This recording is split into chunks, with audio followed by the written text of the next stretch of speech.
Kita terus terang saja, tantangan paling besar menurut saya bangsa Indonesia adalah korupsi. Korupsi yang mengakibatkan kebocoran, yang mengakibatkan sumber daya kita tidak sampai ke rakyat yang paling memerlukan. Skor indeks persepsi korupsi di Indonesia naik dari sebelumnya 34 menjadi 37 pada tahun 2024. Angka ini patut diapresiasi sebagai tanda kemajuan. Namun di balik angka ini masih tersimpan banyak tantangan besar.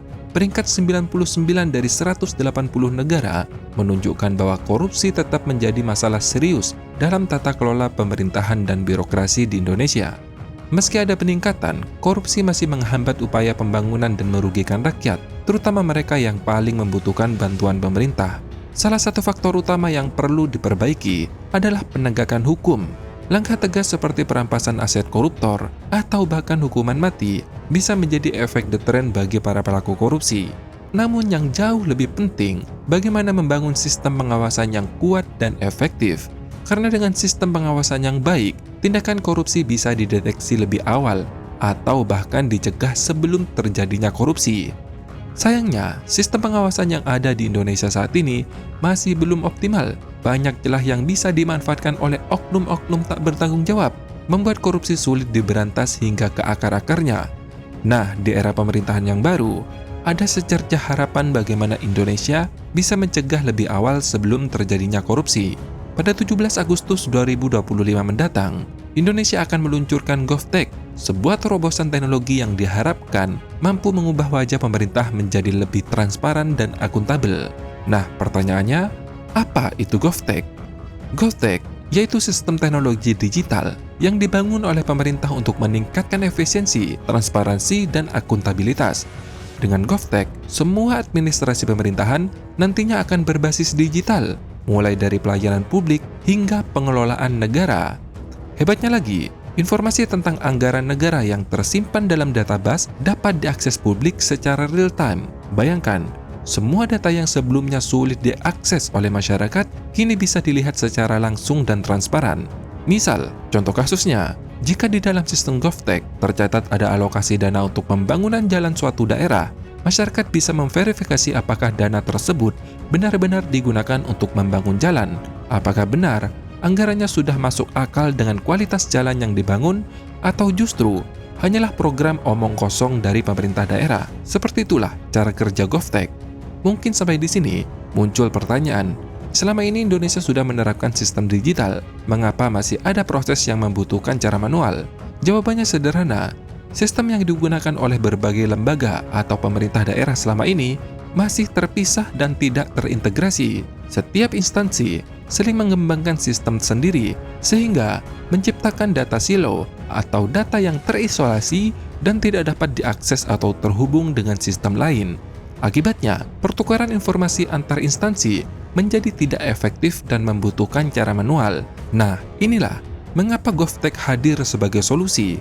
Dengan menjadi sistem induk yang terintegrasi, GovTech diharapkan dapat menghubungkan berbagai instansi pemerintah dan menyatukan data dalam satu platform terpusat. Luncuran pada 17 Agustus 2025 nanti menjadi momentum penting untuk menciptakan pemerintahan yang lebih efisien sekaligus lebih transparan. Uniknya, selain menjadi alat pencegah korupsi, GovTech juga memberi manfaat yang luar biasa bagi masyarakat secara langsung, terutama dalam penyaluran subsidi. Salah satu masalah besar dalam kebijakan sosial sekaligus ekonomi yang ada di Indonesia adalah ketidaktepatan sasaran subsidi.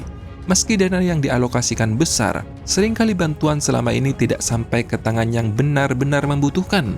Penyebabnya beragam, mulai data yang tidak akurat, birokrasi yang berbelit-belit, hingga intervensi pihak ketiga yang sering mengambil keuntungan pribadi. Namun, dengan peluncuran GovTech nanti, masalah yang selama ini sudah mengakar belasan hingga puluhan tahun kini bisa diatasi. Nah, pada tanggal 22 Maret 2025 kemarin, Kementerian Koordinator Bidang Perekonomian melalui siaran pers nomor 204 tahun 2025 menghimbau bagi seluruh masyarakat Indonesia untuk membuat rekening. Tujuannya apa? Jelas, memastikan penyaluran bantuan tunai atau subsidi langsung ke rekening penerima. Dengan begitu, tidak ada lagi kasus BLT yang dipotong oleh oknum-oknum aparatur desa. Subsidi akan lebih tepat sasaran, menyentuh mereka yang benar-benar membutuhkan, seperti pelaku UMKM, pelajar, mahasiswa, santri, pemuda, dan masyarakat daerah tertinggal, terdepan, dan terluar atau 3T. Selain itu, salah satu keunggulan GovTech adalah kemampuannya yang menghemat anggaran hingga 100 triliun. Tantangan terbesar dalam pengelolaan pemerintahan di banyak negara, termasuk negara kita Indonesia, adalah proses birokrasi yang tidak efisien. Prosedur administratif yang panjang, sekaligus rumit dan berbelit-belit, seringkali memakan waktu, tenaga, dan biaya yang tidak sedikit. Hal ini tidak hanya menghambat kelancaran pelayanan publik, tetapi juga menyebabkan pemborosan anggaran negara yang seharusnya bisa digunakan untuk program-program yang lebih produktif. Sekali lagi, dengan adanya GovTech, pemerintah bisa memangkas proses administrasi sekaligus birokrasi secara signifikan, yang selama ini sering dianggap menghambat, rumit, dan boros sumber daya. Salah satu kekuatan utama dari GovTech adalah kemampuannya untuk mengotomatisasi banyak proses administratif yang biasanya memakan waktu yang lama, sekaligus melibatkan banyak tenaga kerja manusia.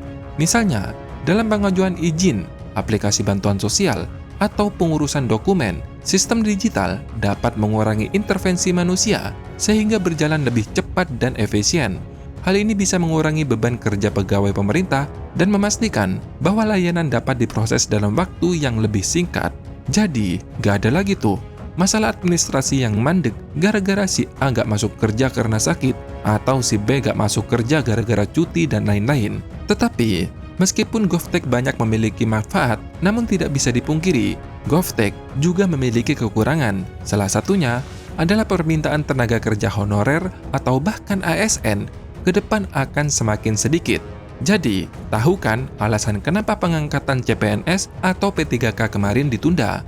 Karena selain calon ASN atau honorer, nantinya akan digantikan dengan Artificial Intelligence atau AI. Selain itu, yang dibutuhkan pemerintah ke depan, baik pemerintah pusat maupun daerah, bukan lagi petugas kerja manual, tetapi petugas yang mampu beradaptasi dengan teknologi baru dan lebih siap untuk mengelola dan memanfaatkan platform digital. Nah, kesimpulannya, GovTech bukan sekedar proyek teknologi, tetapi sebuah revolusi dalam tata kelola pemerintahan. Dengan sistem yang lebih terintegrasi dan transparan, korupsi bisa terdeteksi dan diminimalisir, subsidi tepat sasaran bisa diwujudkan, dan anggaran negara bisa lebih efisien atau lebih hemat. Tantangannya memang ada, termasuk pengurangan tenaga kerja, tetapi ini adalah tuntutan zaman, di mana teknologi seperti GovTech menjadi jalan tol bagi pelayanan publik yang selama ini dikeluhkan di mana-mana. Dengan begini, Indonesia akan lebih adil, sejahtera, transparan, dan lebih siap menghadapi masa depan.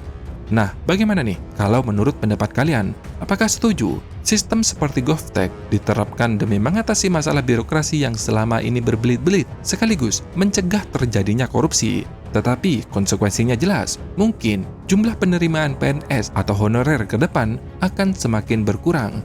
Silakan tulis pendapat kalian di kolom komentar. Terima kasih sudah menonton, sampai jumpa di next video. Dadah!